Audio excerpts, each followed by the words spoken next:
यह अभिनय जब समाप्त हुआ तो उधर रंगशाला में धनुष यज्ञ समाप्त हो चुका था और सामाजिक प्रसंग की तैयारी हो रही थी, मगर इन सज्जनों को उससे विशेष दिलचस्पी न थी। केवल मिस्टर मेहता देखने गए और आदि से अंत तक जमे रहे। उन्हें बड़ा मजा आ रहा था।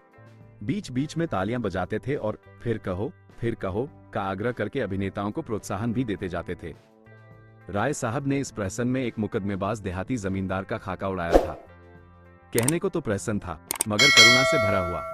नायक का बात बात में कानून की धाराओं का उल्लेख करना, पत्नी पर केवल इसलिए मुकदमा दायर कर देना कि उसने भोजन तैयार करने में जरा सी देर कर दी, फिर वकीलों के नखरे और देहाती गवाहों की चालाकियां और झांसे, पहले गवाही के लिए चटपट तैयार हो जाना, मगर इजलास पर तलबी के समय खूब मनावन कराना और नाना प्रकार के फरमाइशें करके उल्लू बनाना, ये सभी दृश्य देखकर लोग हंसी के मारे लौटे जाते थे। सबसे सुंदर वो दृश्य था जिसमें वकील गवाहों को उनके बयान रटा रहा था। गवाहों का बार बार भूले करना, वकील का बिगड़ना, फिर नायक का देहाती बोली में गवाहों को समझाना और अंत में इजलास पर गवाहों का बदल जाना ऐसा सजीव और सत्य था कि मिस्टर मेहता उछल पड़े और तमाशा समाप्त होने पर नायक को गले लगा लिया और सभी नटों को एक एक मेडल देने की घोषणा की। राय साहब के प्रति उनके मन में श्रद्धा के भाव जाग उठे। राय साहब स्टेज के पीछे ड्रामे का संचालन कर रहे थे। मेहता दौड़कर उनके गले लिपट गए और मुग्ध होकर बोले, आपकी दृष्टि इतनी पैनी है, इसका मुझे अनुमान न था। दूसरे दिन जलपान के बाद शिकार का प्रोग्राम था। वहीं किसी नदी के तट पर बाग में भोजन बने, खूब जल कतीड़ा की जाए और शाम को लोग घर आया देहाती जीवन का आनंद उठाया जाए। जिन मेहमानों को विशेष काम था वो तो विदा हो गए, केवल वे ही लोग बच रहे जिनकी राय साहब से घनिष्ठता थी। मिसेस खन्ना के सिर में दर्द था, न जा सकी, और संपादक जी इस मंडली से जले हुए थे और इनके विरुद्ध एक लेख माला निकालकर इनकी खबर लेने के विचार में मग्न थे। सबके सब छटे हुए गुंडे हैं, हराम के पैसे उड़ाते हैं और मूंछों पर ताव देते हैं। दुनिया में क्या हो रहा है इन्हें क्या खबर, इनके पड़ोस में कौन मर रहा है इन्हें क्या परवाह, इन्हें तो अपने भोग विलास से काम है। यह मेहता जो फिलसफर बना फिरता है, उसे यही धुन है कि जीवन को संपूर्ण बनाओ।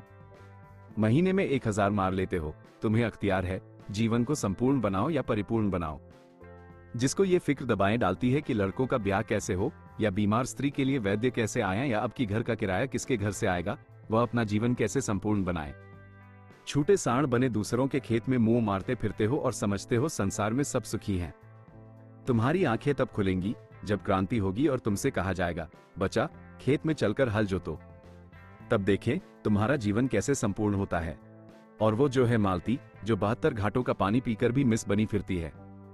शादी नहीं करेगी, इससे जीवन बंधन में पड़ जाता है और बंधन में जीवन का पूरा विकास नहीं होता। बस जीवन का पूरा विकास इसी में है कि दुनिया को लूटे जाओ और निर्द्वंद्व विलास किए जाओ। सारे बंधन तोड़ दो, धर्म और समाज को गोली मारो, जीवन के कर्तव्यों को पास न फटकने दो, बस तुम्हारा जीवन संपूर्ण हो गया। इससे ज्यादा आसान और क्या होगा। माँ बाप से नहीं पटती, उन्हें धता बताओ, शादी मत करो, ये बंधन है। बच्चे होंगे, यह मोहपाश है, मगर टैक्स क्यों देते हो। कानून भी तो बंधन है, उसे क्यों नहीं तोड़ते, उससे क्यों कन्नी काटते हो। जानते हो न कि कानून की जरा भी अवज्ञा की और बेड़ियां पड़ जाएंगी। बस वही बंधन तोड़ो जिसमें अपनी भोग लिप्सा में बाधा नहीं पड़ती। रस्सी को सांप बनाकर पीटो और 30 मारखा बनो। जीते सांप के पास जाओ ही क्यों, वो फूकार भी मारेगा तो लहरें आने लगेंगी। उसे आते देखो तो दुम दबाकर भागो। ये तुम्हारा संपूर्ण जीवन है। 8 बजे शिकार पार्टी चली। खन्ना ने कभी शिकार न खेला था, बंदूक की आवाज से कांपते थे, लेकिन मिस मालती जा रही थी, वो कैसे रुक सकते थे। मिस्टर तनखा को अभी तक इलेक्शन के विषय में बातचीत करने का अवसर न मिला था। शायद वहां वो अवसर मिल जाए। राय साहब अपने इस इलाके में बहुत दिनों से नहीं गए थे। वहां का रंग ढंग देखना चाहते थे। कभी कभी इलाके में आने जाने से आदमियों से एक संबंध भी हो जाता है और रोब भी रहता है। कारकुन और प्यादे भी सचेत रहते हैं। मिर्जा खुर्शीद को जीवन के नए अनुभव प्राप्त करने का शौक था, विशेषकर ऐसे जिनमें कुछ साहस दिखाना पड़े। मिस मालती अकेले कैसे रहती, उन्हें तो रसिकों का जमघट चाहिए। केवल मिस्टर मेहता शिकार खेलने के सच्चे उत्साह से जा रहे थे। राय साहब की इच्छा तो थी कि भोजन की सामग्री, रसोईया, कहार, खिदमतगार सब साथ चलें, लेकिन मिस्टर मेहता ने उसका विरोध किया। खन्ना ने कहा, आखिर वहां भोजन करेंगे या भूखों मरेंगे। मेहता ने जवाब दिया, भोजन क्यों न करेंगे, लेकिन आज हम लोग खुद अपना सारा काम करेंगे। देखना तो चाहिए कि नौकरों के बगैर हम जिंदा रह सकते हैं या नहीं। मिस मालती पकाएंगी और हम लोग खाएंगे। देहातों में हांडियां और पत्तल मिल ही जाते हैं और ईंधन की कोई कमी नहीं। शिकार हम करेंगे ही। मालती ने गिला किया, क्षमा कीजिए, आपने रात मेरी कलाई इतने जोर से पकड़ी कि अभी तक दर्द हो रहा है। काम तो हम लोग करेंगे, आप केवल बताती जाइएगा। मिर्जा खुर्शीद बोले, अजी आप लोग तमाशा देखते रहिएगा, मैं सारा इंतजाम कर दूंगा। बात ही कौन सी है, जंगल में हांडी और बर्तन ढूंढना हिमाकत है। हिरन का शिकार कीजिए, भूनिए, खाइए और वहीं दरख्त के साए में खर्राटे लीजिए। यही प्रस्ताव स्वीकृति हुआ। 2 मोटरें चली। एक मिस मालती ड्राइव कर रही थी, दूसरी खुद राय साहब। कोई 20-25 मील पर पहाड़ी प्रांत शुरू हो गया। दोनों तरफ ऊंची पर्वतमाला दौड़ी चली आ रही थी। सड़क भी पेंचदार होती जाती थी। कुछ दूर की चढ़ाई के बाद एकाएक ढाल आ गया और मोटर नीचे की ओर चली। दूर से नदी का पाट नजर आया। किसी रोगी की भांति दुर्बल निस्पंद कगार पर एक घने वटवृक्ष की छां में कारें रोक दी गईं और लोग उतरे। ये सलाह हुई कि 2-2 की टोली बने और शिकार खेलकर 12 बजे तक यहां आ जाए। मिस मालती मेहता के साथ चलने को तैयार हो गईं। खन्ना मन में ऐंठ कर रह गए। जिस विचार से आए थे उसमें जैसे पंचर हो गया। अगर जानते मालती दगा देगी तो घर लौट जाते, लेकिन राय साहब का साथ उतना रोचक न होते हुए भी बुरा न था। उनसे बहुत सी मुआमले की बात करनी थी। खुर्शीद और तनखा बच रहो। उनकी टोली बनी बनाई थी। तीनों टोलियां एक एक तरफ चल दी। कुछ दूर तक पथरीली पगडंडी पर मेहता के साथ चलने के बाद मालती ने कहा, तुम तो चले ही जाते हो, जरा दम ले लेने दो। मेहता मुस्कुराए, अभी तो हम 1 मील भी नहीं आए। अभी से थक गई? थकी नहीं, लेकिन क्यों न जरा दम ले लो। जब तक कोई शिकार हाथ न आ जाए हमें आराम करने का अधिकार नहीं। मैं शिकार खेलने न आई थी। मेहता ने अनजान बनकर कहा, अच्छा यह मैं न जानता था। फिर क्या करने आई थी? अब तुमसे क्या बताऊं। हिरनों का एक झुंड चरता हुआ नजर आया। दोनों एक चट्टान की आड़ में छिप गए और निशाना बांधकर गोली चलाई। निशाना खाली गया। झुंड भाग निकला। मालती ने पूछा, अब? कुछ नहीं, चलो फिर कोई शिकार मिलेगा। दोनों कुछ देर तक चुपचाप चलते रहे। फिर मालती ने जरा रुककर कहा, गर्मी के मारे बुरा हाल हो रहा है। आओ इस वृक्ष के नीचे बैठ जाएं। अभी नहीं, तुम बैठना चाहती हो तो बैठो। मैं तो नहीं बैठता। बड़े निर्दयी हो तुम, सच कहती हूं। जब तक कोई शिकार न मिल जाए मैं बैठ नहीं सकता। तब तो तुम मुझे मार ही डालोगे। अच्छा बताओ, रात तुमने मुझे इतना क्यों सताया? मुझे तुम्हारे ऊपर बड़ा क्रोध आ रहा था। याद है तुमने मुझे क्या कहा था? तुम हमारे साथ चलेगा दिलदार? मैं न जानती थी तुम इतने शरीर हो। अच्छा सच कहना, तुम उस वक्त मुझे अपने साथ ले जाते? मेहता ने कोई जवाब न दिया, मानो सुना ही नहीं। दोनों कुछ दूर चलते रहे। एक तो जेठ की धूप, दूसरे पथरीला रास्ता। मालती थककर बैठ गई। मेहता खड़े खड़े बोले, अच्छी बात है, तुम आराम कर लो, मैं यहीं आ जाऊंगा। मुझे अकेले छोड़कर चले जाओगे? मैं जानता हूं तुम अपनी रक्षा कर सकती हो। कैसे जानते हो? नए युग की देवियों की यही सिफत है। वो मर्द का आश्रय नहीं चाहती, उससे कंधा मिलाकर चलना चाहती हैं। मालती ने झेपते हुए कहा, तुम कोरे फिलस्फर हो मेहता, सच। सामने वृक्ष पर एक मोर बैठा हुआ था। मेहता ने निशाना साधा और बंदूक चलाई। मोर उड़ गया। मालती प्रसन्न होकर बोली, बहुत अच्छा हुआ, मेरा शाप पड़ा। मेहता ने बंदूक कंधे पर रखकर कहा, तुमने मुझे नहीं, अपने आप को शाप दिया। शिकार मिल जाता तो मैं तुम्हें 10 मिनट की मोहलत देता। अब तो तुमको फौरन चलना पड़ेगा। मालती उठकर मेहता का हाथ पकड़ती हुई बोली, फिलस्फरों के शायद हृदय नहीं होता। तुमने अच्छा किया विवाह नहीं किया। उस गरीब को मार ही डालते, मगर मैं यूं न छोड़ूंगी। तुम मुझे छोड़कर नहीं जा सकते। मेहता ने एक झटके से हाथ छुड़ा लिया और आगे बढ़े। मालती सजल नेत्र होकर बोली, मैं कहती हूं मत जाओ। नहीं, मैं इसी चट्टान पर सिर पटक दूंगी। मेहता ने तेजी से कदम बढ़ाए। मालती उन्हें देखती रही। जब वो 20 कदम निकल गए तो झुंझलाकर उठी और उनके पीछे दौड़ी। अकेले विश्राम करने में कोई आनंद न था। समीप आकर बोली, मैं तुम्हें इतना पशु न समझती थी। मैं जो हिरन मारूंगा उसकी खाल तुम्हें भेंट करूंगा। खाल जाए भाड़ में, मैं अब तुमसे बात न करूंगी। कहीं हम लोगों के हाथ कुछ न लगा और दूसरों ने अच्छे शिकार मारे तो मुझे बड़ी झेप होगी। एक चौड़ा नाला मुंह फैलाए बीच में खड़ा था। बीच की चट्टानें उसके दांतों से लगती थी। धार में इतना वेग था कि लहरें उछली पड़ती थी। सूर्य मध्याह्न पर आ पहुंचा था और उसकी प्यासी किरणें जल में क्रीड़ा कर रही थी। मालती ने प्रसन्न होकर कहा, अब तो लौटना पड़ा। क्यों? उस पार चलेंगे, यही तो शिकार मिलेंगे। धारा में कितना वेग है, मैं तो बह जाऊंगी। अच्छी बात है, तुम यहीं बैठो, मैं जाता हूं। हाँ आप जाइए, मुझे अपनी जान से बैर नहीं है। मेहता ने पानी में कदम रखा और पांव साधते हुए चले। ज्यों ज्यों आगे जाते थे पानी गहरा होता जाता था, यहां तक कि छाती तक आ गया। मालती अधीर हो उठी। शंका से मन चंचल हो उठा। ऐसी विकलता तो उसे कभी न होती थी। ऊंचे स्वर में बोली, पानी गहरा है, ठहर जाओ, मैं भी आती हूँ। नहीं नहीं, तुम फिसल जाओगी, धार तेज है। कोई हर्ज नहीं, मैं आ रही हूँ, आगे न बढ़ना, खबरदार। मालती साड़ी ऊपर चढ़ाकर नाले में बैठी, मगर 10 हाथ आते आते पानी उसकी कमर तक आ गया। मेहता घबराए, दोनों हाथ से उसे लौट जाने को कहते हुए बोले, तुम यहां मत आओ मालती, यहां तुम्हारी गर्दन तक पानी है। मालती ने एक कदम और आगे बढ़कर कहा, होने दो, तुम्हारी यही इच्छा है कि मैं मर जाऊं तो तुम्हारे पास ही मरूंगी। मालती पेट तक पानी में थी, धार इतनी तेज थी कि मालूम होता था कदम उखड़ा। मेहता लौट पड़े और मालती को एक हाथ से पकड़ लिया। मालती ने नशीली आंखों में रोष भरकर कहा, मैंने तुम्हारे जैसे बेदर्द आदमी कभी न देखा था, बिल्कुल पत्थर हो। खैर, आज सता लो, जितना सताते बने, मैं भी कभी समझूंगी। मालती के पांव उखड़ते हुए मालूम हुए, वह बंदूक संभालती हुई उनसे चिमट गई। मेहता ने आश्वासन देते हुए कहा, तुम यहां खड़ी नहीं रह सकती, मैं तुम्हें अपने कंधे पर बिठाए लेता हूं। मालती ने भरिकुटी टेढ़ी करके कहा, तो उस पार जाना क्या इतना जरूरी है? मेहता ने कुछ उत्तर न दिया। बंदूक कनपटी से कंधे पर दबा ली और मालती को दोनों हाथों से उठाकर कंधे पर बैठा लिया। मालती अपनी पुलक को छिपाती हुई बोली, अगर कोई देख ले? भय तो लगता है। 2 पग के बाद उसने करुण स्वर में कहा, अच्छा बताओ, मैं यही पानी में डूब जाऊं तो तुम्हें रंज हो या न हो? मैं तो समझती हूं तुम्हें बिल्कुल रंज न होगा। मेहता ने आहत स्वर से कहा, तुम समझती हो मैं आदमी नहीं हूं? मैं तो यही समझती हूं, क्यों छिपा हूं? सच कहती हो मालती, तुम क्या समझते हो? मैं कभी बतलाऊंगा। पानी मेहता के गर्दन तक आ गया, कहीं अगला कदम उठाते ही सिर तक ना आ जाए। मालती का हृदय धक धक करने लगा। बोली, मेहता, ईश्वर के लिए अब आगे मत जाओ, नहीं मैं पानी में कूद पड़ूंगी। उस संकट में मालती को ईश्वर याद आया, जिसका वह मजाक उड़ाया करती थी। जानती थी ईश्वर कहीं बैठा नहीं है जो आकर उन्हें उबार लेगा, लेकिन मन को जिस अवलंबन और शक्ति की जरूरत थी वो और कहां मिल सकती थी।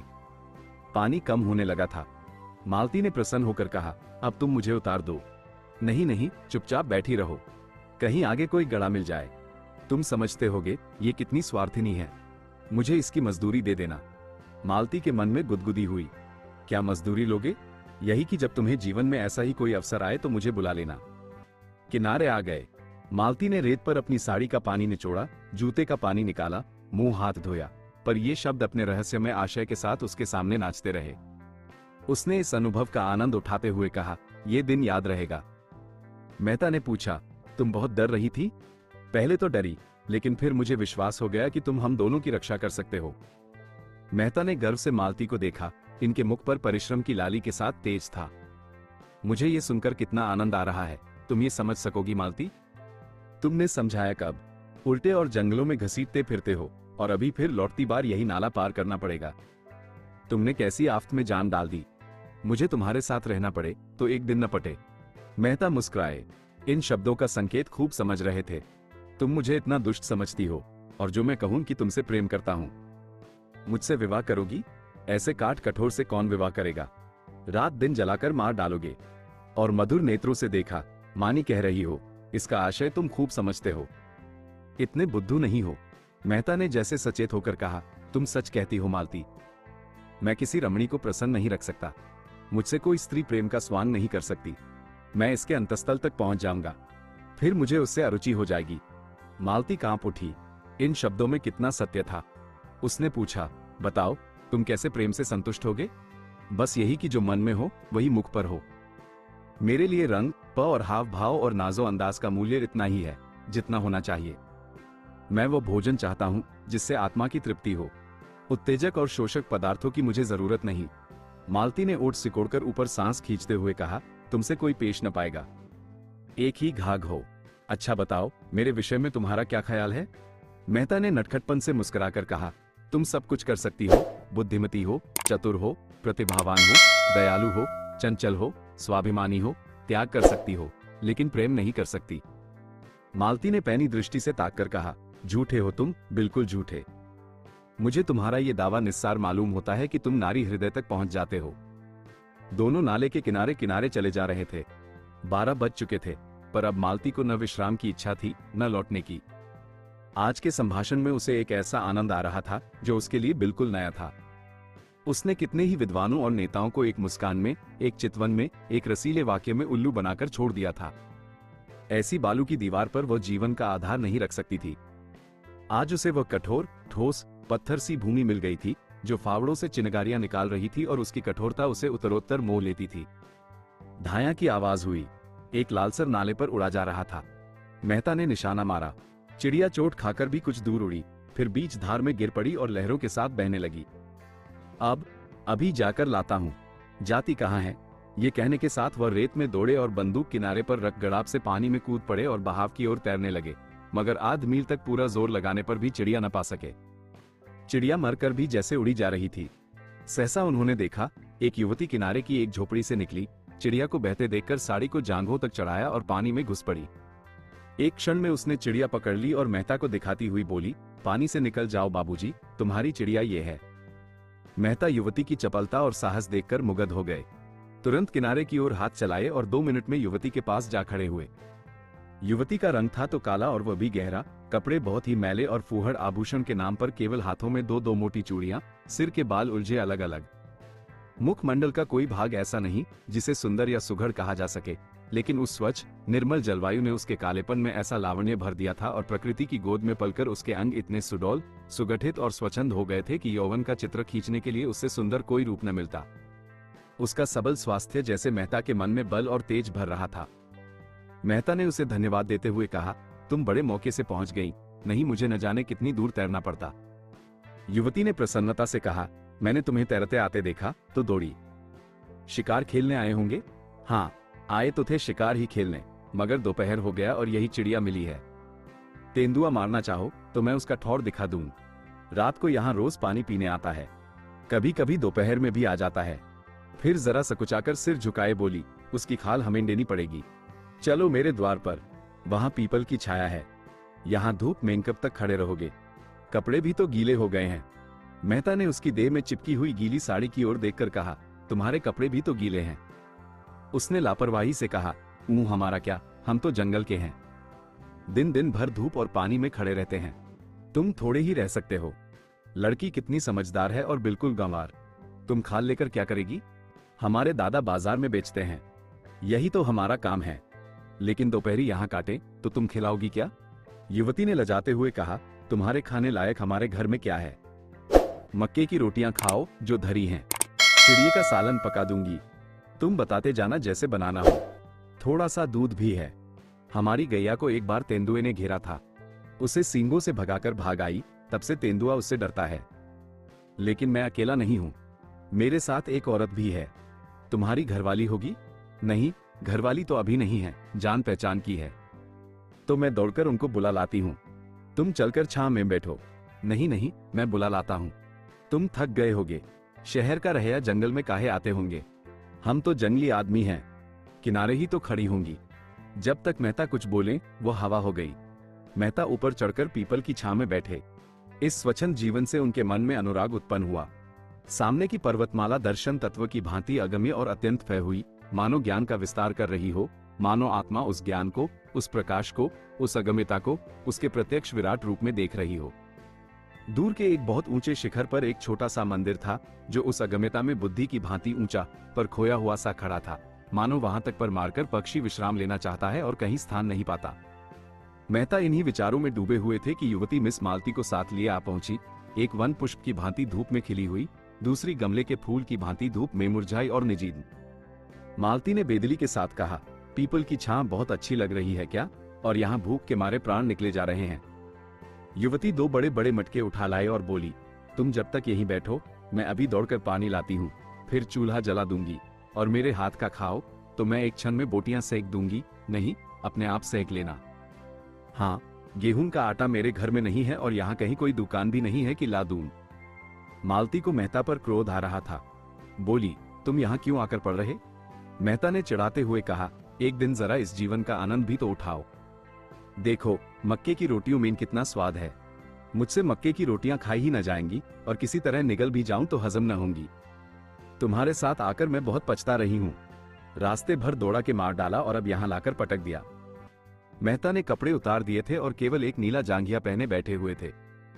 युवती को मटके ले जाते देखा तो उसके हाथ से मटके छीन लिए और कुएं पर पानी भरने चले। दर्शन के गहरे अध्ययन में भी उन्होंने अपने स्वास्थ्य की रक्षा की थी और दोनों मटके लेकर चलते हुए उनकी मांसल भुजाएं और चौड़ी छाती और मछलीदार जांघें किसी यूनानी प्रतिमा के सुगठित अंगों की भांति उनके पुरुषार्थ का परिचय दे रही थी। युवती उन्हें पानी खींचते हुए अनुराग भरी आंखों से देख रही थी। वह अब उसकी दया के पात्र नहीं, श्रद्धा के पात्र हो गए थे। कुआं बहुत गहरा था, कोई 60 हाथ, मटके भारी थे और मेहता कसरत का अभ्यास करते रहने पर भी एक मटका खींचते खींचते शिथिल हो गए। युवती ने दौड़कर उनके हाथ से रस्सी छीन ली और बोली, तुमसे न खींचेगा, तुम जाकर खाट पर बैठो, मैं खींचे लेती हूं। मेहता अपने पुरुषत्व का यह अपमान न सह सके। रस्सी उसके हाथ से फिर ले ली और जोर मारकर एक क्षण में दूसरा मटका भी खींच लिया और दोनों हाथों में दोनों मटके लिए आकर झोंपड़ी के द्वार पर खड़े हो गए। युवती ने चटपट आग जलाई, लालसर के पंख झुलस डाले, छुरे से उसकी बोटियां बनाई और चूल्हे में नाक जलाकर मांस चढ़ा दिया और चूल्हे के दूसरे एले पर कढ़ाई में दूध उबालने लगी और मालती भोजन चढ़ाए। खाट पर खिन मन पड़ी इस तरह ये दृश्य देख रही थी मानो उसके ऑपरेशन की तैयारी हो रही हो। मेहता झोपड़ी के द्वार पर खड़े होकर युवती के गह कौशल को अनुरक्त नेत्रों से देखते हुए बोले, मुझे भी तो कोई काम बताओ, मैं क्या करूं? युवती ने मीठी झिड़की के साथ कहा, तुम्हें कुछ नहीं करना है, जाकर बाई के पास बैठो, बेचारी बहुत भूखी है। दूध गर्म हुआ जाता है, उसे पिला देना। उसने एक घड़े से आटा निकाला और गूंदने लगी। मेहता उसके अंगों का विलास देखते रहे। युवती भी रह रहकर उन्हें कनखियों से देखकर अपना काम करने लगती थी। मालती ने पुकारा, तुम वहां क्या खड़े हो? मेरे सिर मेंजोर का दर्द हो रहा है, आधा सिर ऐसा फटा पड़ता है जैसे गिर जाएगा। मेहता ने आकर कहा, मालूम होता है धूप लग गई है। मैं क्या जानती थी तुम मुझे मार डालने के लिए यहाँ ला रहे हो। तुम्हारे साथ कोई दवा भी तो नहीं है? क्या मैं किसी मरीज को देखने आ रही थी जो दवा लेकर चलती? मेरा एक दवाओं का बक्स है, वो सेमरी में है। उफ, सिर फटा जाता है। मेहता ने उसके सिर की ओर जमीन पर बैठकर धीरे धीरे उसका सिर सहलाना शुरू किया। मालती ने आंखें बंद कर ली। युवती हाथों में आटा भरे, सिर के बाल बिखेरे, आंखें धुएं से लाल और सजल, सारी देह पसीने में तर, जिससे उसका उभरा हुआ वक्ष साफ झलक रहा था, आकर खड़ी हो गई और मालती को आंखें बंद किए पड़ी देखकर बोली, बाई को क्या हो गया है? मेहता बोले, सिर में बड़ा दर्द है। पूरे सिर में है कि आधे में? आधे में बतलाती हैं। दाईं ओर है कि बाईं ओर? बाईं ओर। मैं अभी दौड़ के एक दवा लाती हूं, घिसकर लगाते ही अच्छा हो जाएगा। तुम इस धूप में कहां जाओगी? युवती ने सुना ही नहीं, वेग से एक ओर जाकर पहाड़ियों में छिप गई। कोई आधा घंटे बाद मेहता ने उसे ऊंची पहाड़ी पर चढ़ते देखा। दूर से बिल्कुल गुड़िया सी लग रही थी। मन में सोचा, इस जंगली छोकरी में सेवा का कितना भाव और कितना व्यवहारिक ज्ञान है। लू और धूप में आसमान पर चढ़ी चली जा रही है। मालती ने आंखें खोलकर देखा, कहां गई वो कलूटी? गजब की काली है, जैसे आबनूस का कुंडा हो। इसे भेज दो, राय साहब से कह आए, कार यहां भेज दें। इस तपिश में मेरा दम निकल जाएगा। कोई दवा लेने गई है, कहती है, उससे आधा सीसी का दर्द बहुत जल्द आराम हो जाता है। इनकी दवाएं इन्हीं को फायदा करती हैं, मुझे न करेंगी। तुम तो इस छोकरी पर लट्टू हो गए हो। कितने छिछोरे हो, जैसी रूह वैसे फरिश्ते। मेहता को कटु सत्य कहने में संकोच न होता था। कुछ बातें तो उसमें ऐसी हैं कि अगर तुम में होती तो तुम सचमुच देवी हो जाती। उसकी खूबियां उसे मुबारक, मुझे देवी बनने की इच्छा नहीं है। तुम्हारी इच्छा हो तो मैं जाकर कार लाऊं, यद्यपि कार यहां आ भी सकेगी, मैं नहीं कह सकता। उस कलूटी को क्यों नहीं भेज देते? वो तो दवा लेने गई है, फिर भोजन पकाएगी। तो आज आप उसके मेहमान हैं, शायद रात को भी यहीं रहने का विचार होगा। रात को शिकार भी तो अच्छा मिलते हैं। मेहता ने इस आक्षेप से चिढ़कर कहा, इस युवती के प्रति मेरे मन में जो प्रेम और श्रद्धा है वह ऐसी है कि अगर मैं उसकी ओर वासना से देखूं तो आंखें फूट जाएं। मैं अपने किसी घनिष्ठ मित्र के लिए भी इस धूप और लू में उस ऊंची पहाड़ी पर न जाता। और हम केवल घड़ी भर के मेहमान हैं, यह वह जानती है। वो किसी गरीब औरत के लिए भी इसी तत्परता से दौड़ जाएगी। मैं विश्व बंधुत्व और विश्व प्रेम पर केवल लेख लिख सकता हूं, केवल भाषण दे सकता हूं। वो उस प्रेम और त्याग का व्यवहार कर सकती है। कहने से करना कहीं कठिन है, इसे तुम भी जानती हो। मालती ने उपहास भाव से कहा, बस बस, वो देवी है। मैं मान गई। उसके वक्ष में उभार है, नितंबों में भारीपन है, देवी होने के लिए और क्या चाहिए? मेहता तिलमिला उठे, तुरंत उठे और कपड़े पहने जो सूख गए थे, बंदूक उठाई और चलने को तैयार हुए। मालती ने फूंकार मारी, तुम नहीं जा सकते, मुझे अकेली छोड़कर। तब कौन जाएगा? वही तुम्हारी देवी। मेहता हतबुद्धि से खड़े थे। नारी पुरुष पर कितनी आसानी से विजय पा सकती है, इसका आज उन्हें जीवन में पहला अनुभव हुआ। वो दौड़ी हांफती चली आ रही थी। वही कलूटी युवती, हाथ में एक झाड़ लिए हुए, समीप जाकर मेहता को कहीं जाने को तैयार देखकर बोली, मैं वो जड़ी खोज लाई, अभी घिसकर लगाती हूँ, लेकिन तुम कहाँ जा रहे हो? मांस तो पक गया होगा, मैं रोटियां सेक देती हूँ, 2-1 खा लेना, बाई दूध पी लेगी, ठंडा हो जाए तो चले जाना। उसने निस्संकोच भाव से मेहता के अचकन की बटनें खोल दी। मेहता अपने को बहुत रोके हुए थे, जी होता था इस गंवारिन के चरणों को चूम ले। मालती ने कहा, अपनी दवाई रहने दो, नदी के किनारे बरगद के नीचे हमारी मोटर कार खड़ी है, वहां और लोग होंगे, उनसे कहना कार यहां लाएं। दौड़ी हुई जा। युवती ने दीन नेत्रों से मेहता को देखा, इतनी मेहनत से बूटी लाई, उसका यह अनादर, इस गंवारिन की दवा इन्हें नहीं जची तो न सही, उसका मन रखने को ही जरा सी लगवा लेती तो क्या होता। उसने बूटी जमीन पर रखकर पूछा, तब तक तो चूल्हा ठंडा हो जाएगा बाई जी, कहो तो रोटियां सेक कर रख दूं, बाबूजी खाना खा ले, तुम दूध पी लो और दोनों जने आराम करो, तब तक मैं मोटर वाले को बुला लाऊंगी। वो झोपड़ी में गई, बुझी हुई आग फिर जलाई, देखा तो मांस उबल गया था, कुछ जल भी गया था। जल्दी जल्दी रोटियां सेंकी, दूध गर्म था, उसे ठंडा किया और एक कटोरे में मालती के पास लाई। मालती ने कटोरे के भीमपन पर मुंह बनाया, लेकिन दूध त्याग न सकी। मेहता झोपड़ी के द्वार पर बैठकर एक थाली में मांस और रोटियां खाने लगे। युवती खड़ी पंखा झल रही थी। मालती ने युवती से कहा, उन्हें खाने दे, कहीं भागे नहीं जाते हैं, तू जाकर गाड़ी ला। युवती ने मालती की ओर एक बार सवाल की आंखों से देखा, यह क्या चाहती हैं? इनका आशय क्या है? उसे मालती के चेहरे पर रोगियों की सी नम्रता और कृतज्ञता और याचना न दिखाई दी। उसकी जगह अभिमान और प्रमाद की झलक थी। गंवारिन मनोभावों के पहचानने में चतुर थी। बोली, मैं किसी की लौड़ी नहीं हूं बाई जी, तुम बड़ी हो, अपने घर की बड़ी हो, मैं तुमसे कुछ मांगने तो नहीं जाती, मैं गाड़ी लेने न जाऊंगी। मालती ने डांटा, अच्छा, तूने गुस्ताखी पर कमर बांधी, बता तू किसके इलाके में रहती है? ये राय साहब का इलाका है, तो तुझे उन्हीं राय साहब के हाथों हंटरों से पिटवाऊंगी। मुझे पिटवाने से तुम्हें सुख मिले तो पिटवा लेना बाई जी, कोई रानी महारानी थोड़ी हूं कि लश्कर भेजनी पड़ेगी। मेहता ने 2-4 कौर निकले थे कि मालती की यह बातें सुनी। कौर कंठ में अटक गया, जल्दी से हाथ धोया और बोले, वो नहीं जाएगी, मैं जा रहा हूं। मालती भी खड़ी हो गई, उसे जाना पड़ेगा। मेहता ने अंग्रेजी में कहा, उसका अपमान करके तुम अपना सम्मान बढ़ा नहीं रही हो मालती। मालती ने फटकार बताई, ऐसी ही लौंडियां मर्दों को पसंद आती हैं, जिनमें और कोई गुण हो या न हो, उनकी टहल दौड़ दौड़कर प्रसन्न मन से करें और अपना भाग्य सराहें कि इस पुरुष ने मुझसे ये काम करने को तो कहा। वो देवियां हैं, शक्तियां हैं, विभूतियां हैं। मैं समझती थी वो पुरुषत्व तुम में कम से कम नहीं है, लेकिन अंदर से, संस्कारों से तुम भी वही बर्बर हो। मेहता मनोविज्ञान के पंडित थे, मालती के मनोरहस्यों को समझ रहे थे। ईर्ष्या का ऐसा अनोखा उदाहरण उन्हें कभी न मिला था। उस रमणी में, जो इतनी मृदु स्वभाव, इतनी उदार, इतनी प्रसन्नमुख थी, ईर्ष्या की ऐसी प्रचंड ज्वाला। बोले, कुछ भी कहो, मैं उसे न जाने दूंगा। उसकी सेवाओं और कपियों का ये पुरस्कार देकर मैं अपनी नजरों में नीच नहीं बन सकता। मेहता के स्वर में कुछ ऐसा तेज था कि मालती धीरे से उठी और चलने को तैयार हो गई। उसने जलकर कहा, अच्छा, तो मैं ही जाती हूं, तुम उसके चरणों की पूजा करके पीछे आना। मालती 2-3 कदम चली गई तो मेहता ने युवती से कहा, अब मुझे आज्ञा दो बहन, तुम्हारा यह ने, तुम्हारी निस्वार्थ सेवा हमेशा याद रहेगी। युवती ने दोनों हाथों से सजल नेत्र होकर उन्हें प्रणाम किया और झोपड़ी के अंदर चली गई। दूसरी टोली राय साहब और खन्ना की थी। राय साहब तो अपने उसी रेशमी कुर्ते और रेशमी चादर में थे, मगर खन्ना ने शिकारी सूट डाटा था, जो शायद आज ही के लिए बनवाया गया था, क्योंकि खन्ना को असामियों के शिकार से इतनी फुर्सत कहाँ थी कि जानवरों का शिकार करते। खन्ना ठहिंगने, इखेरे, रूपवान आदमी थे, गेहुआ रंग, बड़ी बड़ी आंखें, मुंह पर चेचक के दाग, बातचीत में बड़े कुशल। कुछ दूर चलने के बाद खन्ना ने मिस्टर मेहता का जिक्र छेड़ दिया, जो कल से ही उनके मस्तिष्क में राहु की भांति समाये हुए थे। बोले, यह मेहता भी कुछ अजीब आदमी है, मुझे तो कुछ बना हुआ मालूम होता है। राय साहब मेहता की इज्जत करते थे और उन्हें सच्चा और निष्कपट आदमी समझते थे, पर खन्ना से लेन देन का व्यवहार था, कुछ स्वभाव से शांति प्रिय भी थे, विरोध न कर सके।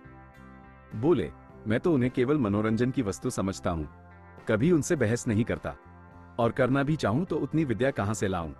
जिसने जीवन के क्षेत्र में कभी कदम ही नहीं रखा, वो अगर जीवन के विषय में कोई नया सिद्धांत अलापता है तो मुझे उस पर हंसी आती है। मजे से 1000 माहवार फटकारते हैं, न जोरू न जाता, न कोई चिंता न बाधा, वो दर्शन न बघारे तो कौन बघारे। आप निद्वव्द रहकर जीवन को संपूर्ण बनाने का स्वप्न देखते हैं, ऐसे आदमी से क्या बहस की जाए। मैंने सुना चरित्र का अच्छा नहीं है, बेफिक्री में चरित्र अच्छा रह ही कैसे सकता है। समाज में रहो और समाज के कर्तव्यों और मर्यादाओं का पालन करो, तब पता चले। मालती न जाने क्या देखकर उन पर लट्टू हुई जाती है। मैं समझता हूँ वो केवल तुम्हें जला रही है। मुझे वो क्या जलाएंगी, बेचारी। मैं उन्हें खिलौने से ज्यादा नहीं समझता। ये तो न कहो मिस्टर खन्ना, मिस मालती पर जान तो देते हो तुम। यूं तो मैं आपको भी यही इल्जाम दे सकता हूँ। मैं सचमुच खिलौना समझता हूँ। आप उन्हें प्रतिमा बनाए हुए हैं। खन्ना ने जोर से कहा मारा, हालांकि हंसी की कोई बात न थी। अगर एक लोटा जल चढ़ा देने से वरदान मिल जाए तो क्या बुरा है। अब की राय साहब ने जोर से कहा मारा, जिसका कोई प्रयोजन न था। तब आपने उस देवी को समझा ही नहीं। आप जितनी ही उसकी पूजा करेंगे उतना ही वह आपसे दूर भागेगी। जितना ही दूर भागिएगा उतना ही आपकी ओर दौड़ेगी। तब तो उन्हें आपकी ओर दौड़ना चाहिए था, मेरी ओर। मैं उस रसिक समाज से बिल्कुल बाहर हूं मिस्टर खन्ना, सच कहता हूं। मुझमें जितनी बुद्धि, जितना बल है, वह इस इलाके के प्रबंध में ही खर्च हो जाता है। घर के जितने प्राणी हैं सभी अपनी अपनी धुन में मस्त, कोई उपासना में, कोई विषय वासना में, को काहू में मगन, को काहू में मगन। और इन सब अजगरों को भक्ष्य देना मेरा काम है, कर्तव्य है। मेरे बहुत से ताल्लुकेदार भाई भोग विलास करते हैं, ये सब मैं जानता हूं। मगर वो लोग घर फूंक कर तमाशा देखते हैं। कर्ज का बोझ सिर पर लदा जा रहा है, रोज डिग्रियां हो रही हैं। जिससे लेते हैं उसे देना नहीं जानते, चारों तरफ बदनाम। मैं तो ऐसी जिंदगी से मर जाना अच्छा समझता हूं। मालूम नहीं किस संस्कार से मेरी आत्मा में जरा सी जान बाकी रह गई, जो मुझे देश और समाज के बंधन में बांधे हुए है। सत्याग्रह आंदोलन छिड़ा। मेरे सारे भाई शराब कबाब में मस्त थे। मैं अपने को न रोक सका। जेल गया और लाखों रुपए की जेरबारी उठाई और अभी तक उसका तावान दे रहा हूं। मुझे उसका पछतावा नहीं है, बिल्कुल नहीं। मुझे उसका गर्व है। मैं उस आदमी को आदमी नहीं समझता जो देश और समाज की भलाई के लिए उद्योग न करे और बलिदान न करे। मुझे क्या अच्छा लगता है कि निर्जीव किसानों का रक्त चूसूं और अपने परिवार वालों की वासनाओं की तृप्ति के साधन जुटाऊं, मगर करूं क्या। जिस व्यवस्था में पला और जिया, उससे घृणा होने पर भी उसका मोह त्याग नहीं सकता और उसी चरखे में रात दिन पड़ा रहता हूं कि किसी तरह इज्जत आबरू बची रहे और आत्मा की हत्या न होने पाए। ऐसा आदमी मिस मालती क्या किसी भी मिस के पीछे नहीं पड़ सकता, और पड़े तो उसका सर्वनाश ही समझिए। हाँ, थोड़ा सा मनोरंजन कर लेना दूसरी बात है। मिस्टर खन्ना भी साहसी आदमी थे, संग्राम में आगे बढ़ने वाले। 2 बार जेल हो आए थे। किसी से दबना न जानते थे, खद्दर न पहनते थे और फ्रांस की शराब पीते थे। अवसर पड़ने पर बड़ी बड़ी तकलीफें झेल सकते थे। जेल में शराब छुई तक नहीं और एक क्लास में रहकर भी सी क्लास की रोटियां खाते रहे। हालांकि उन्हें हर तरह का आराम मिल सकता था, मगर रण क्षेत्र में जाने वाला रथ भी तो बिना तेल के नहीं चल सकता। उनके जीवन में थोड़ी सी रसिकता लाजिमा थी। बोले, आप सन्यासी बन सकते हैं, मैं तो नहीं बन सकता। मैं तो समझता हूं जो भोगी नहीं है वह संग्राम में भी पूरे उत्साह से नहीं जा सकता। जो रमणी से प्रेम नहीं कर सकता उसके देश प्रेम में मुझे विश्वास नहीं। राय साहब मुस्कुराए। आप मुझी पर आवाजें कसने लगे। आवाज नहीं है, तत्व की बात है। शायद हो। आप अपने दिल के अंदर बैठकर देखिए तो पता चले। मैंने तो बैठकर देखा है और मैं आपको विश्वास दिलाता हूँ, वहां और चाहे जितनी बुराइयां हों, विषय की लालसा नहीं है। तो फिर क्यों न हमारे शुगर मिल में शामिल हो जाए। हिस्से धड़ाधड़ बिक रहे हैं। आप ज्यादा नहीं 1000 हिस्से खरीद लें। गजब किया, मैं इतने रुपए कहां से लाऊंगा। इतने नामी इलाकेदार और आपको रुपयों की कमी। कुछ 50,000 ही तो होते हैं, उनमें भी अभी 25% ही देना है। नहीं भाई साहब, मेरे पास इस वक्त बिल्कुल रुपए नहीं है। रुपए जितने चाहें मुझसे लीजिए, बैंक आपका है। हाँ, अभी आपने अपनी जिंदगी इंश्योर न कराई होगी। मेरी कंपनी में एक अच्छी सी पॉलिसी लीजिए। 100-200 रुपए तो आप बड़ी आसानी से हर महीने दे सकते हैं और इकट्ठी रकम मिल जाएगी 40-50 हजार। लड़कों के लिए इससे अच्छा प्रबंध आप नहीं कर सकते। हमारी नियमावली देखिए, हम पूर्ण सहकारिता के सिद्धांत पर काम करते हैं। दफ्तर और कर्मचारियों के खर्च के सिवा नफे की एक पाई भी किसी की जेब में नहीं जाती। आपको आश्चर्य होगा कि इस नीति से कंपनी चल कैसे रही है। और मेरी सलाह से थोड़ा सा स्पेकुलेशन का काम भी शुरू कर दीजिए। ये जो आज सैकड़ों करोड़पति बने हुए हैं, सब इसी स्पेकुलेशन से बने हैं। रुई, शक्कर, गेहूं, रबर, किसी जिंस का सट्टा कीजिए। मिनटों में लाखों का वारा न्यारा होता है। काम जरा अटपटा है। बहुत से लोग गच्चा खा जाते हैं, लेकिन वही जो अनाड़ी हैं। आप जैसे अनुभवी, सुशिक्षित और दूरंदेश लोगों के लिए इससे ज्यादा नफे का काम ही नहीं। बाजार का चढ़ाव उतार कोई आकस्मिक घटना नहीं, इसका भी विजनान है। एक बार उसे गौर से देख लीजिए, फिर क्या मजाल की धोखा हो जाए। राय साहब कंपनियों पर अविश्वास करते थे। 2-1 बार इसका उन्हें कड़वा अनुभव हो भी चुका था, लेकिन मिस्टर खन्ना को उन्होंने अपनी आंखों से बढ़ते देखा था और उनकी कार्यदक्षता के कायल हो गए थे। अभी 10 साल पहले जो व्यक्ति बैंक में क्लर्क था, वो केवल अपने अध्यवसाय, पुरुषार्थ और प्रतिभा से शहर में पूछता है। उसकी सलाह की उपेक्षा न की जा सकती थी। इस विषय में अगर खन्ना उनके पथ प्रदर्शक हो जाएं, तो उन्हें बहुत कुछ कामयाबी हो सकती है। ऐसा अवसर क्यों छोड़ा जाए? तरह तरह के प्रश्न करते रहे। सहसा एक देहाती एक बड़ी सी टोकरी में कुछ जड़ें, कुछ पितियां, कुछ फल लिए जाता नजर आया। खन्ना ने पूछा, अरे क्या बेचता है? देहाती सकपका गया, डरा कहीं बेगार में न पकड़ जाए। बोला, कुछ तो नहीं मालिक, यही घास पात है। क्या करेगा इनका? बेचूंगा मालिक, जड़ी बूटी है। कौन कौन सी जड़ी बूटी है बता? देहाती ने अपना औषधालय खोलकर दिखलाया। मामूली चीजें थी जो जंगल के आदमी उखाड़ कर ले जाते हैं और शहर में अत्तारों के हाथ 2-4 आने में बेच आते हैं, जैसे मकोए, कंघी, सहदेया, कुकरौंधे, धतूरे के बीज, मदार के फूल, करजे, घमची आदि। हर एक चीज दिखाता था और रटे हुए शब्दों में उसके गुण भी बयान करता जाता था। यह मकोए है सरकार, ताप हो, मंदाग्नि हो, तिल्ली हो, धड़कन हो, शूल हो, खांसी हो, एक खुराक में आराम हो जाता है। ये धतूरे के बीज हैं मालिक, गठिया हो, बाई हो। खन्ना ने दाम पूछा, उसने 8 आने कहे। खन्ना ने 1 रुपया फेंक दिया और उसे पड़ाव तक रखाने का हुक्म दिया। गरीब ने मुंह मांगा दाम ही नहीं पाया, उसका दुगुना पाया। आशीर्वाद देता चला गया। राय साहब ने पूछा, आप ये घास पात लेकर क्या करेंगे? खन्ना ने मुस्कुराकर कहा, इनकी अशर्फियां बनाऊंगा। मैं कीमियागर हूं, यह आपको शायद नहीं मालूम। तो यार, वो मंत्र हमें सिखा दो। हाँ हाँ, शौक से। मेरी शागिर्दी कीजिए। पहले 1.25 सेर लड्डू लाकर चढ़ाइए, तब बताऊंगा। बात यह है कि मेरा तरह तरह के आदमियों से साबका पड़ता है। कुछ ऐसे लोग भी आते हैं जो जड़ी बूटियों पर जान देते हैं। उनको इतना मालूम हो जाए कि यह किसी फकीर की दी हुई बूटी है, फिर आपकी खुशामद करेंगे, नाक रगड़ेंगे, और आप वो चीज उन्हें दे दें तो हमेशा के लिए आपके ऋणी हो जाएंगे। 1 रुपए में अगर 10-20 बुद्धुओं पर एहसान का नमद कसा जा सके तो क्या बुरा है? जरा से एहसान से बड़े बड़े काम निकल जाते हैं। राय साहब ने कुतूहल से पूछा, मगर इन बूटियों के गुण आपको याद कैसे रहेंगे? खन्ना ने कहा मारा, आप भी राय साहब बड़े मजे की बातें करते हैं। जिस बूटी में जो गुण चाहे बता दीजिए, वह आपकी लियाकत पर मुनहसर है। सेहत तो रुपए में 8 आने विश्वास से होती है। आप जो इन बड़े बड़े अफसरों को देखते हैं, और इन लंबी पूंछ वाले विद्वानों को, और इन रईसों को, ये सब अंधविश्वासी होते हैं। मैं तो वनस्पति शास्त्र के प्रोफेसर को जानता हूं, जो कुकरौंधे का नाम भी नहीं जानते। इन विद्वानों का मजाक तो हमारे स्वामी जी खूब उड़ाते हैं। आपको तो कभी उनके दर्शन न हुए होंगे। अब की आप आएंगे तो उनसे मिलाऊंगा। जब से मेरे बगीचे में ठहरे हैं, रात दिन लोगों का तांता लगा रहता है। माया तो उन्हें छू भी नहीं गई, केवल एक बार दूध पीते हैं। ऐसा विद्वान महात्मा मैंने आज तक नहीं देखा। न जाने कितने वर्ष हिमालय पर तप करते रहे। पूरे सिद्ध पुरुष हैं। आप उनसे अवश्य दीक्षा लीजिए। मुझे विश्वास है आपकी यह सारी कठिनाइयां छूमंतर हो जाएंगी। आपको देखते ही आपका भूत भविष्य सब कह सुनाएंगे। ऐसे प्रसन्नमुख हैं कि देखते ही मन खिल उठता है। ताज्जुब तो यह है कि खुद इतने बड़े महात्मा हैं, मगर सन्यास और त्याग, मिदर और मठ, संप्रदाय और पंथ, इन सबको ढोंग कहते हैं, पाखंड कहते हैं। रूढ़ियों के बंधन को तोड़ो और मनुष्य बनो। देवता बनने का ख्याल छोड़ो। देवता बनकर तुम मनुष्य न रहोगे। राय साहब के मन में शंका हुई। महात्माओं में उन्हें भी वह विश्वास था जो प्रभुता वालों में आमतौर पर होता है। दुखी प्राणी को आत्मचिंतन में जो शांति मिलती है, उसके लिए वह भी लालायित रहते थे। जब आर्थिक कठिनाइयों से निराश हो जाते, मन में आता संसार से मुंह मोड़कर एकांत में जा बैठे और मोक्ष की चिंता करें। संसार के बंधनों को वह भी साधारण मनुष्यों की भांति आत्मोन्नति के मार्ग की बाधाएं समझते थे और इनसे दूर हो जाना ही उनके जीवन का भी आदर्श था। लेकिन संन्यास और त्याग के बिना बंधनों को तोड़ने का और क्या उपाय है? तब मुझे आपके ऊपर दया आती है। आप जो इतने दुखी और निराश और चिंतित हैं, इसका एकमात्र कारण आपका निग्रह है। मैं तो यह नाटक खेल कर रहूंगा, चाहे दुखांती क्यों न हो। वो मुझसे मजाक करती हैं, दिखाती है कि मुझे तेरी परवाह नहीं है, लेकिन मैं हिम्मत हारने वाला मनुष्य नहीं हूं। मैं अब तक उसका मिजाज नहीं समझ पाया। कहाँ निशाना ठीक बैठेगा, इसका निश्चय न कर सका, लेकिन वो कुंजी आपको शायद ही मिले। मेहता शायद आपसे बाजी मार ले जाया।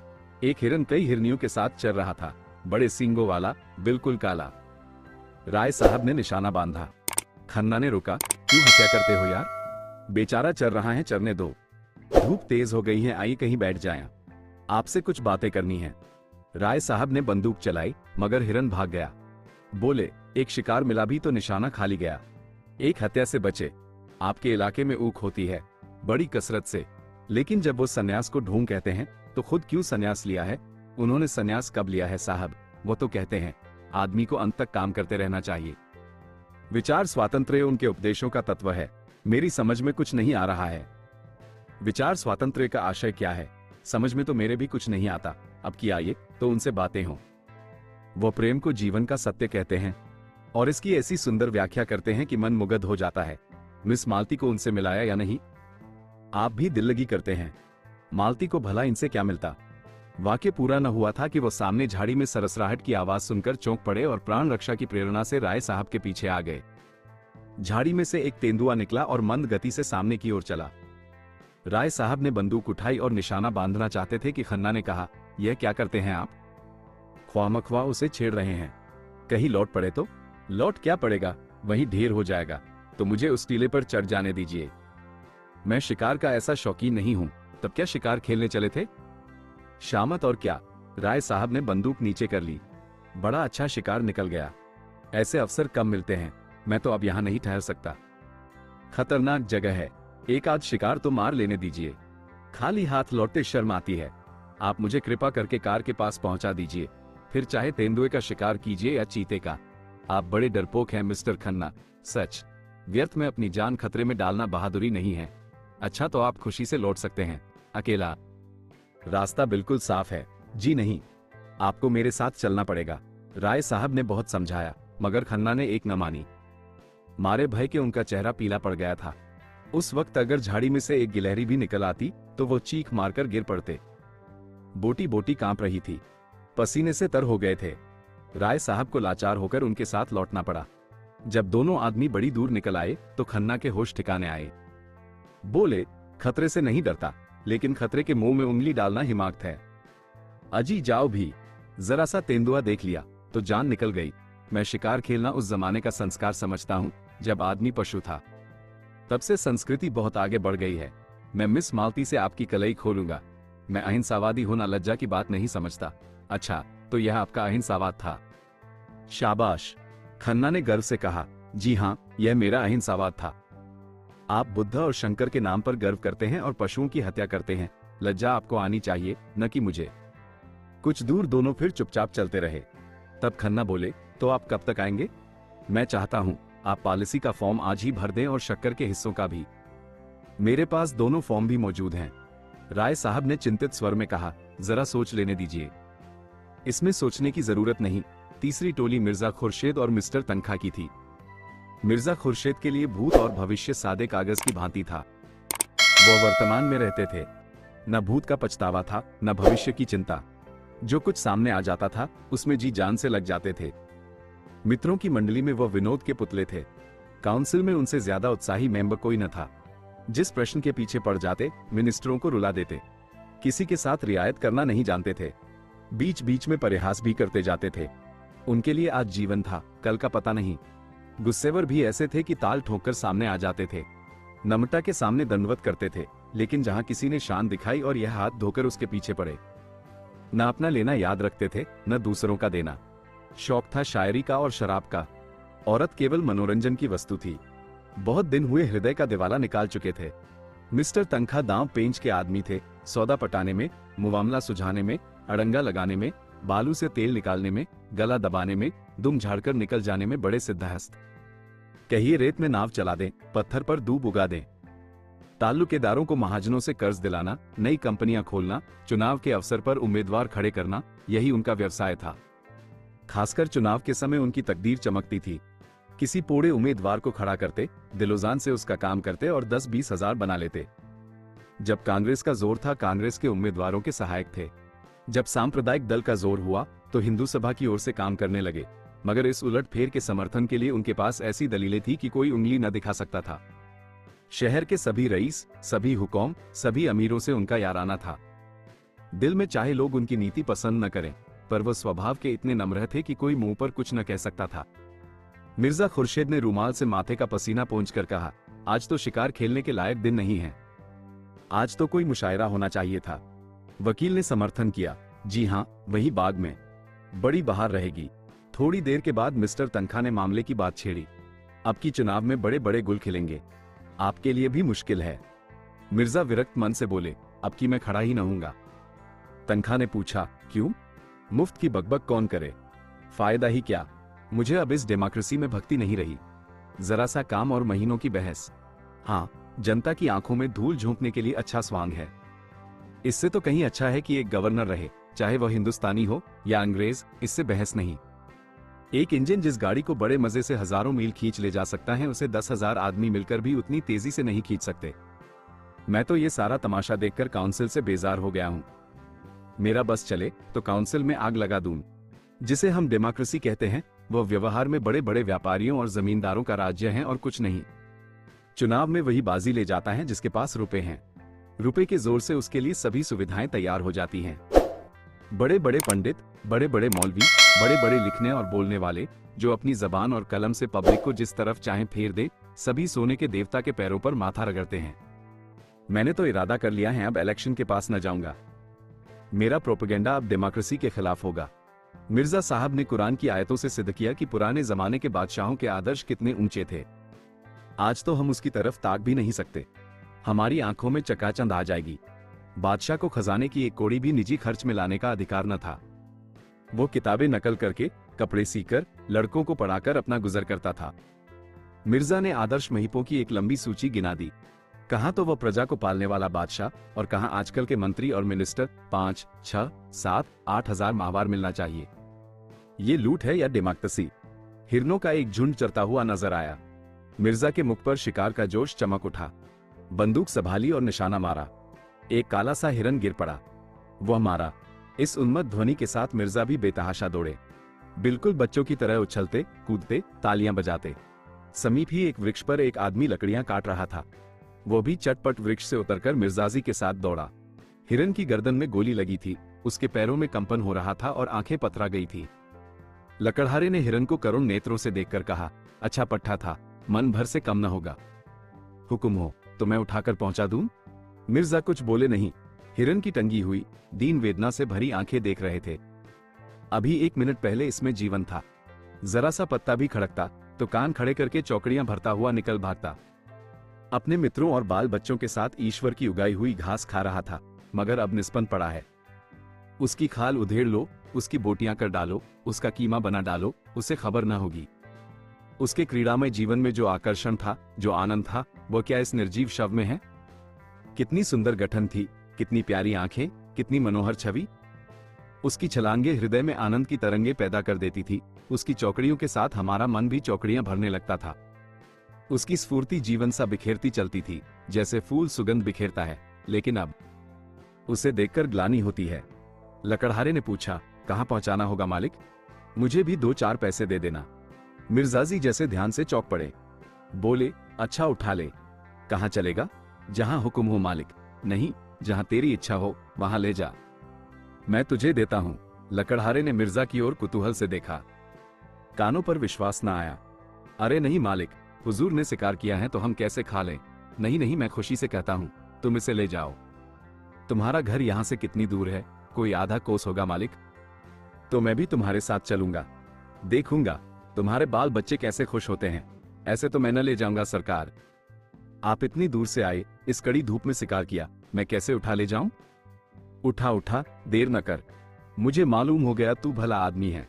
लकड़हारे ने डरते डरते और रह रहकर मिर्जाजी के मुख की ओर सशंक नेत्रों से देखते हुए कि कहीं बिगड़ न जाए, हिरन को उठाया। सहसा उसने हिरन को छोड़ दिया और खड़ा होकर बोला, मैं समझ गया मालिक, हजूर ने इसकी हलाली नहीं की। मिर्जाजी ने हंसकर कहा, बस बस, तूने खूब समझा। अब उठा ले और घर चल। मिर्जाजी धर्म के इतने पाबंद न थे। 10 साल से उन्होंने नमाज न पढ़ी थी। 2 महीने में एक दिन व्रत रख लेते थे, बिल्कुल निराहार, निर्जल। मगर लकड़हारे को इस ख्याल से जो संतोष हुआ था कि हिरन अब इन लोगों के लिए अखाद्य हो गया है, उसे फीका न करना चाहते थे। लकड़हारे ने हल्के मन से हिरन को गर्दन पर रख लिया और घर की ओर चला। तनखा अभी तक तटस्थ से वहीं पेड़ के नीचे खड़े थे। धूप में हिरन के पास जाने का कष्ट क्यों उठाते? कुछ समझ में न आ रहा था कि मामला क्या है। लेकिन जब लकड़हारे को उल्टी दिशा में जाते देखा तो आकर मिर्जा से बोले, आप उधर कहां जा रहे हैं हजरत? क्या रास्ता भूल गए? मिर्जा ने अपराधी भाव से मुस्कुराकर कहा, मैंने शिकार इस गरीब आदमी को दे दिया, अब जरा इसके घर चल रहा हूं, आप भी आइए ना। तनखा ने मिर्जा को कुतूहल की दृष्टि से देखा और बोले, आप अपने होश में हैं या नहीं? कह नहीं सकता, मुझे खुद नहीं मालूम। शिकार इसे क्यों दे दिया? इसीलिए कि उसे पाकर इसे जितनी खुशी होगी मुझे या आपको न होगी। तनखा खिसियाकर बोले, जाइए। सोचा था खूब कबाब उड़ाएंगे, सो आपने सारा मजा किरकिरा कर दिया। खैर, राय साहब और मेहता कुछ न कुछ लाएंगे ही, कोई गम नहीं। मैं इस इलेक्शन के बारे में कुछ अर्ज करना चाहता हूँ। आप नहीं खड़ा होना चाहते न, सही, आपकी जैसी मर्जी, लेकिन आपको इसमें क्या तामुल है कि जो लोग खड़े हो रहे हैं उनसे इसकी अच्छी कीमत वसूल की जाए। मैं आपसे सिर्फ इतना चाहता हूं कि आप किसी पर यह भेद न खुलने दे कि आप नहीं खड़े हो रहे हैं। सिर्फ इतनी मेहरबानी कीजिए मेरे साथ। ख्वाजा जमाल ताहिर इसी शहर से खड़े हो रहे हैं। रईसों के वोट 16 आने उनकी तरफ हैं ही, हुकूम भी उनके मददगार हैं। फिर भी पब्लिक पर आपका जो असर है इससे उनकी कोर दब रही है। आप चाहें तो आपको उनसे 10-20 हजार रुपए महज ये जाहिर कर देने के मिल सकते हैं कि आप उनकी खातिर बैठ जाते हैं। नहीं, मुझे अर्ज कर लेने दीजिए। इस मामले में आपको कुछ नहीं करना है, आप बेफिक्र बैठे रहिए। मैं आपकी तरफ से एक मैनिफेस्टो निकाल दूंगा और उसी शाम को आप मुझसे 10,000 नकद वसूल कर लीजिए। मिर्जा साहब ने उनकी ओर हिकारत से देखकर कहा, मैं ऐसे रुपए पर और आप पर लानत भेजता हूं। मिस्टर तनखा ने जरा भी बुरा नहीं माना, माथे पर बल तक न आने दिया। मुझ पर आप जितनी लानत चाहें भेजें, मगर रुपए पर लानत भेजकर आप अपना ही नुकसान कर रहे हैं। मैं ऐसी रकम को हराम समझता हूं। आप शरीयत के इतने पाबंद तो नहीं हैं। लूट की कमाई को हराम समझने के लिए शरा का पाबंद होने की जरूरत नहीं है। तो इस मामले में क्या आप अपना फैसला तब्दील नहीं कर सकते? जी नहीं, अच्छी बात है, इसे जाने दीजिए। किसी बीमा कंपनी के डायरेक्टर बनने में तो आपको कोई ऐतराज नहीं है। आपको कंपनी का एक हिस्सा भी ना खरीदना पड़ेगा, आप सिर्फ अपना नाम दे दीजिएगा। जी नहीं, मुझे ये भी मंजूर नहीं है। मैं कई कंपनियों का डायरेक्टर, कई का मैनेजिंग एजेंट, कई का चेयरमैन था। दौलत मेरे पांव चूमती थी। मैं जानता हूं दौलत से आराम और तकल्लुफ के कितने सामान जमा किए जा सकते हैं, मगर यह भी जानता हूं कि दौलत इंसान को कितना खुद गर्ज बना देती है, कितना ऐश पसंद, कितना मक्कार, कितना बेगैरत। वकील साहब को फिर कोई प्रस्ताव करने का साहस न हुआ। मिर्जाजी की बुद्धि और प्रभाव में उनका जो विश्वास था वो बहुत कम हो गया। उनके लिए धन ही सब कुछ था और ऐसे आदमी से जो लक्ष्मी को ठोकर मारता हो उनका कोई मेल न हो सकता था। लकड़हारा हिरन को कंधे पर रखे लपका चला जा रहा था। मिर्जा ने भी कदम बढ़ाया, पर स्थूलकाय तनखा पीछे रह गए। उन्होंने पुकारा, जरा सुनिए मिर्जाजी, आप तो भागे जा रहे हैं। मिर्जाजी ने बिना रुके हुए जवाब दिया, वह गरीब बोझ लिए इतनी तेजी से चला जा रहा है, हम क्या अपना बदन लेकर भी उसके बराबर नहीं चल सकते? लकड़हारे ने हिरन को एक ठूंठ पर उतारकर रख दिया था और दम लेने लगा था। मिर्जा साहब ने आकर पूछा, थक गए? क्यों? लकड़हारे ने सकुचाते हुए कहा, बहुत भारी है सरकार। तो लाओ, कुछ दूर मैं ले चलूं। लकड़हारा हंसा। मिर्जा डील डॉल में उससे कहीं ऊंचे और मोटे ताजे थे, फिर भी वह दुबला पतला आदमी उनकी इस बात पर हंसा। मिर्जाजी पर जैसे चाबुक पड़ गया। तुम हंसे क्यों? क्या तुम समझते हो मैं इसे नहीं उठा सकता? लकड़हारे ने मानो क्षमा मांगी, सरकार आप लोग बड़े आदमी हैं, बोझ उठाना तो हम जैसे मजूरों ही का काम है। मैं तुम्हारा दुगुना जो हूं, इससे क्या होता है मालिक? मिर्जाजी का पुरुषत्व अपना और अपमान न सह सका। उन्होंने बढ़कर हिरन को गर्दन पर उठा लिया और चले, मगर मुश्किल से 50 कदम चले होंगे कि गर्दन फटने लगी, पांव थरथराने लगे और आंखों में तितलियां उड़ने लगी। कलेजा मजबूत किया और एक 20 कदम और चले। कमबख्त कहां रह गया? जैसे इस लाश में सीसा भर दिया गया हो। जरा मिस्टर तनखा की गर्दन पर रख दूं तो मजा आए। मशक की तरह जो फूले चलते हैं, जरा उसका मजा भी देखें, लेकिन बोझा उतारें कैसे? दोनों अपने दिल में कहेंगे, बड़ी जवामदी दिखाने चले थे। 50 कदम में ची बोल गए। लकड़हारे ने चुटकी ली, कहो मालिक, कैसे रंग ढंग हैं? बहुत हल्का है ना? मिर्जाजी को बोझ कुछ हल्का मालूम होने लगा। बोले, उतनी दूर तो ले ही जाऊंगा जितनी दूर तुम लाए हो। कई दिन गर्दन दुखेगी मालिक। तुम क्या समझते हो मैं यूं ही फूला हुआ हूं? नहीं मालिक, अब तो ऐसा नहीं समझता। मुदा आप हैरान न हो, वो चट्टान है, उस पर उतार दीजिए। मैं अभी इसे इतनी ही दूर और ले जा सकता हूं, मगर यह अच्छा तो नहीं लगता कि मैं ठाला चलूं और आप लदे रहें। मिर्जा साहब ने चट्टान पर हिरन को उतारकर रख दिया। वकील साहब भी आ पहुंचे। मिर्जा ने दाना फेंका, अब आपको भी कुछ दूर ले चलना पड़ेगा जनाब। वकील साहब की नजरों में अब मिर्जाजी का कोई महत्व न था। बोले, मुआफ कीजिए, मुझे अपनी पहलवानी का दावा नहीं है, बहुत भारी नहीं है सच, अजी रहने भी दीजिए। आप अगर इसे 100 कदम ले चलें तो मैं वादा करता हूं आप मेरे सामने जो तजवीज रखेंगे उसे मंजूर कर लूंगा। मैं इन चकमों में नहीं आता, मैं चकमा नहीं दे रहा हूं, वल्लाह। आप जिस हल्के से कहेंगे खड़ा हो जाऊंगा, जब हुक्म देंगे बैठ जाऊंगा। जिस कंपनी का डायरेक्टर, मेंबर, मुनीम, कन्वेसर, जो कुछ कहिएगा बन जाऊंगा। बस 100 कदम ले चलिए। मेरी तो ऐसे ही दोस्तों से निपटी हैं जो मौका पड़ने पर सब कुछ कर सकते हो। तनखा का मन चुलबुला उठा। मिर्जा अपने कॉल के पक्के हैं, इसमें कोई संदेह न था। हिरन ऐसा क्या बहुत भारी होगा? आखिर मिर्जा इतनी दूर ले ही आए। बहुत ज्यादा थके तो नहीं जान पड़ते, अगर इनकार करते हैं तो सुनहरा अवसर हाथ से जाता है। आखिर ऐसा क्या कोई पहाड़ है? बहुत होगा, 4-5 पसेरी होगा। 2-4 दिन गर्दन ही तो दुखेगी। जेब में रुपए हों तो थोड़ी सी बीमारी सुख की वस्तु है। 100 कदम की रही। हाँ, 100 कदम। मैं गिनता चलूंगा, देखिए निकल न जाइएगा। निकल जाने वाले पर लानत भेजता हूं। तनखा ने जूते का फीता फिर से बांधा, कोट उतारकर लकड़हारे को दिया, पतलून ऊपर चढ़ाया, रुमाल से मुंह पोंछा और इस तरह हिरन को देखा मानो ओखली में सिर देने जा रहे हों। फिर हिरन को उठाकर गर्दन पर रखने की चेष्टा की। 2-3 बार जोर लगाने पर लाश गर्दन पर तो आ गई, पर गर्दन न उठ सकी। कमर झुक गई, हाथ उठे और लाश को जमीन पर पटकने वाले थे कि मिर्जा ने उन्हें सहारा देकर आगे बढ़ाया। तनखा ने एक डग इस तरह उठाया जैसे दलदल में पांव रख रहे हों। मिर्जा ने बढ़ावा दिया, शाबाश मेरे शेर, वाह वाह। तनखा ने एक डग और रखा। मालूम हुआ गर्दन टूटी जाती है। मार लिया मैदान, जीते रहो पट्टे। तनखा 2 डग और बढ़े। आंखें निकली पड़ती थी। बस एक बार और जोर मारो दोस्त। 100 कदम की शर्त गलत, 50 कदम की ही रही। वकील साहब का बुरा हाल था। वो बेजान हिरन शेर की तरह उनको दबोचे हुए, उनका हृदय रक्त चूस रहा था। सारी शक्तियां जवाब दे चुकी थी। केवल लोभ किसी लोहे की धरन की तरह छत को संभाले हुए था। 1 से 25,000 तक की गोटी थी, मगर अंत में वो शहती भी जवाब दे गई। लोभी की कमर भी टूट गई। आंखों के सामने अंधेरा छा गया। सिर में चक्कर आया और वो शिकार गर्दन पर लिए पथरीली जमीन पर गिर पड़े। मिर्जा ने तुरंत उन्हें उठाया और अपने रुमाल से हवा करते हुए उनकी पीठ ठोंकी। जोर तो यार तुमने खूब मारा, लेकिन तकदीर के खोटे हो। तनखा ने हांफते हुए लंबी सांस खींचकर कहा, आपने तो आज मेरी जान ही ले ली थी। 2 मन से कम न होगा ससुर। मिर्जा ने हंसते हुए कहा, लेकिन भाईजान मैं भी तो इतनी दूर उठाकर लाया ही था। वकील साहब ने खुशामद करनी शुरू की, मुझे तो आपकी फरमाइश पूरी करनी थी। आपको तमाशा देखना था, वह आपने देख लिया। अब आपको अपना वादा पूरा करना होगा। आपने मुआदा कब पूरा किया? कोशिश तो जान तोड़कर की, इसकी सनद नहीं। लकड़हारे ने फिर हिरन उठा लिया था और भागा चला जा रहा था। वो दिखा देना चाहता था कि तुम लोगों ने कांक कांक कर 10 कदम से उठा लिया, तो यह न समझो कि पास हो गए। इस मैदान में मैं दुर्बल होने पर भी तुमसे आगे रहूंगा। हाँ, कागज तुम चाहे जितना काला करो और झूठे मुकदमे चाहे जितने बनाओ। एक नाला मिला जिसमें बहुत थोड़ा पानी था। नाले के उस पार टीले पर एक छोटा सा 5-6 घरों का पुरवा था और कई लड़के इमली के पेड़ के नीचे खेल रहे थे। लकड़हारे को देखते ही सबों ने दौड़कर उसका स्वागत किया और लगे पूछने, किसने मारा बापू? कैसे मारा? कहाँ मारा? कैसे गोली लगी? कहाँ लगी? इसी को क्यों लगी और हिरनों को क्यों न लगी? लकड़हारा हूं हाँ करता इमली के नीचे पहुंचा और हिरन को उतारकर पास की झोपड़ी से दोनों महानुभावों के लिए खाट लेने दौड़ा। उसके चारों लड़कों और लड़कियों ने शिकार को अपने चार्ज में ले लिया और अन्य लड़कों को भगाने की चेष्टा करने लगे। सबसे छोटे बालक ने कहा, यह हमारा है।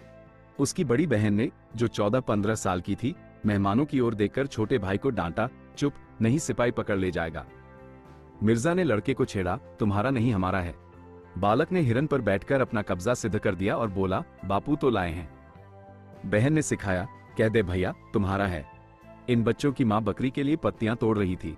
2 नए भले आदमियों को देखकर उसने जरा सा घूंघट निकाल लिया और शर्माई कि उसकी साड़ी कितनी मैली, कितनी फटी, कितनी उटगी है।